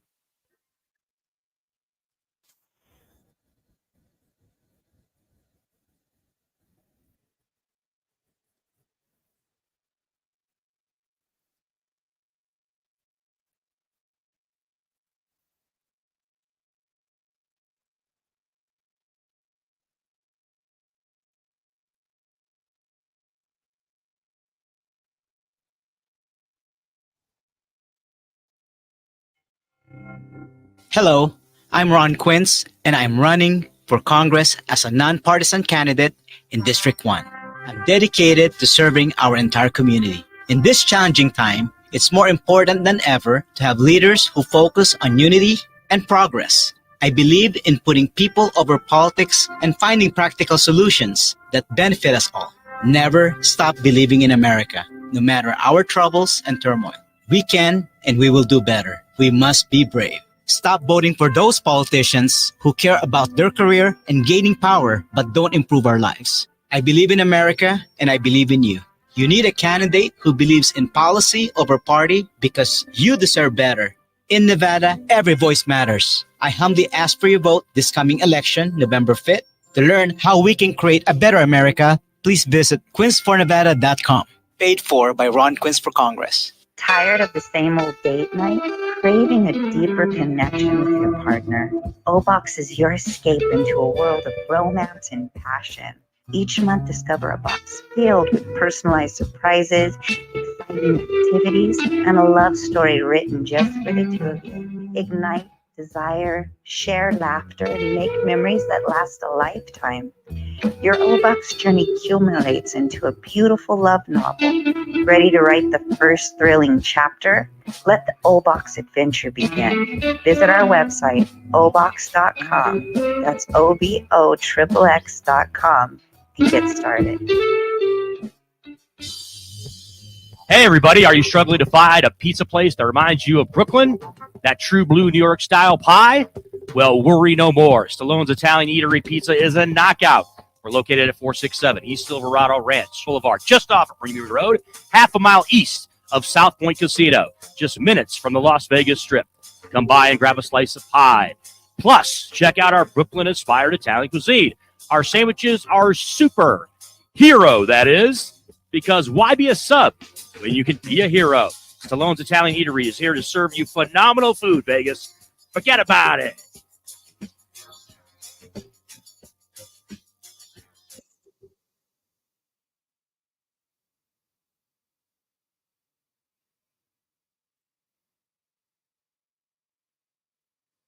All right, welcome back. It is Pushing the Limits on a Monday. Thank you so much for joining us. Programming note, we got Joe Walsh tomorrow. He's part of a new organization called Republicans for Harris. That Liliana Dropkin is going to be joining us as my co-host tomorrow as well. And some other very special surprises. Of course, the show brought to you by the official gaming bar of Jackson, Florida, with a very cool promotion. That's right. You know, how many times do you walk into a casino and somebody next to you hits a jackpot or something, you're happy for that, but you're also like a little jealous. Well, guess what? You get a piece of the pie at Jackson because as long as you're actively playing with your card and anybody hits a taxable, I believe $1,200. Don't quote me. I think that's what it is. Anybody hits a taxable, everyone in the bar that's actively playing with a card in there gets $20 in free slot. How cool is that? That's like the coolest promotion ever. Check it out. Jackson Bar and Grill located in Illinois. Another thing that I mentioned a little bit earlier, I'll mention it for you guys again. We are an independently owned show. What does that mean? Well, it means that we rely on people like yourself to enjoy what I do every day. And I try to bring you the best possible radio show I can. I work really hard at it every day.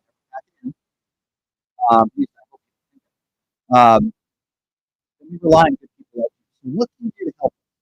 What can you do? What can you do to support us? Thank you. Check out my new website, pushingthelimits.live. Again, that website is pushingthelimits.live. Sign up for the newsletter. Stuff up there you can check out. And to support the show, we also sell merchandise on there, pushingthelimits.live. And if you don't want to buy any merchandise, there's also a button you can press where you can donate. We appreciate it. It could be $5 a month, $10 a month, whatever you can afford, we appreciate it. And that's when you can really support what we can do. We appreciate all of you very, very much. All right, so we just had Daniel Negreanu on the show. Really intelligent guy. Really respect his opinions. Obviously, a world champion poker player, and he has been for decades. But I like picking his brain on politics and a lot of other things. We don't always agree on everything. By the way, I don't think Daniel, I'm not putting words in his mouth, but he's not voting for Donald Trump. I disagree with him, which is fine. usually I agree with him. I disagree with him. I don't think Trump wins the election. Now, there's a lot of time between now and several months. There's still a lot that can happen.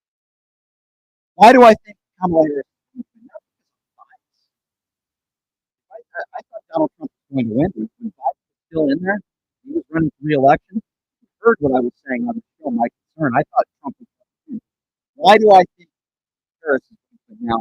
It could be a very close race. It could be a landslide. Well, there's a couple, several, many reasons.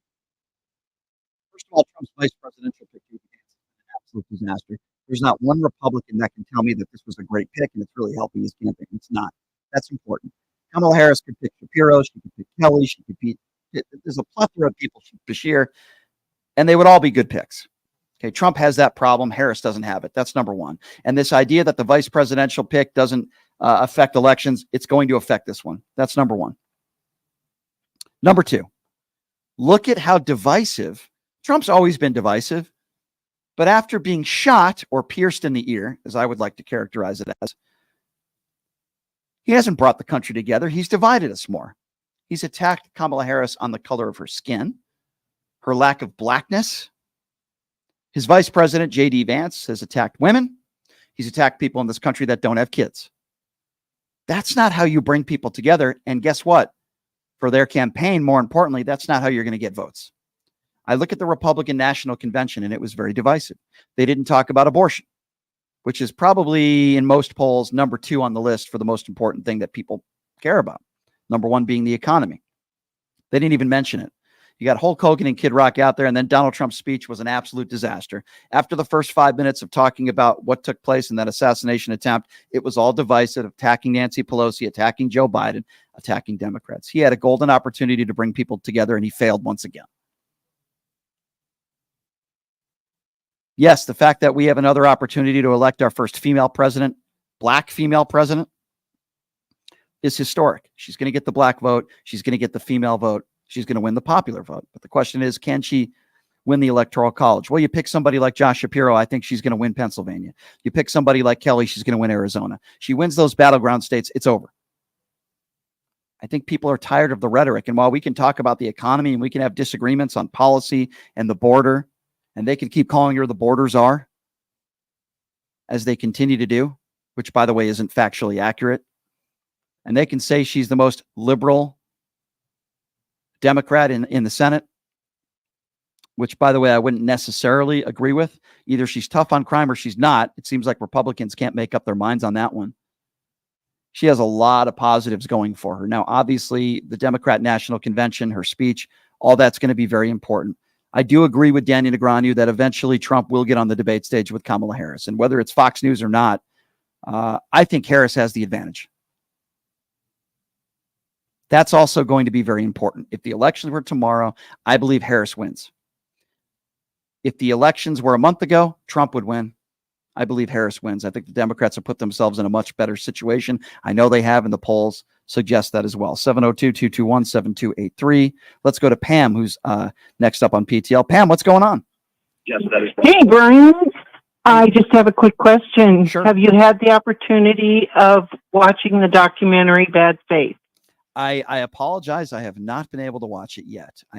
Brian. I had a very, very busy weekend, but I promise you I will catch it. I don't know when. I understand. I do understand about the busyness, but that's one that I think once you watch it, it's going to, it's one you're going to recommend all your listeners take a look at. I'm going to take your word for it, and I will eventually watch it. I promise you I'm going to watch it before the November elections. Okay. You have my word on that, Pam, and I appreciate you sooner calling than later, because the sooner you put it out there, fair the enough, better everybody will be. I hear you, Pam. I hear you, and I'll do it. I promise you. You have my word. I will check it out. 702-221-7283 is the number to call if you do want to be a part of the conversation. All right.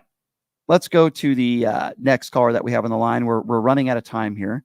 So, Numchuck, who do we have next up on the line? I believe we have Walter, 702-221-7283. is the number to call if you would like to be a part of the conversation. We don't need last names, just the first name's fine. All right, I believe we have Walter coming up next. Is that correct? Do I have that right? Walterine. Okay, Walterine is next up on PTL. Hi, Walterine. What's going on? Do we have Walterine on the line? Is he there? Walterine, are you there? Yes, I'm here. Okay, go right ahead. I'm sorry. I've only got about a minute for you. Go ahead.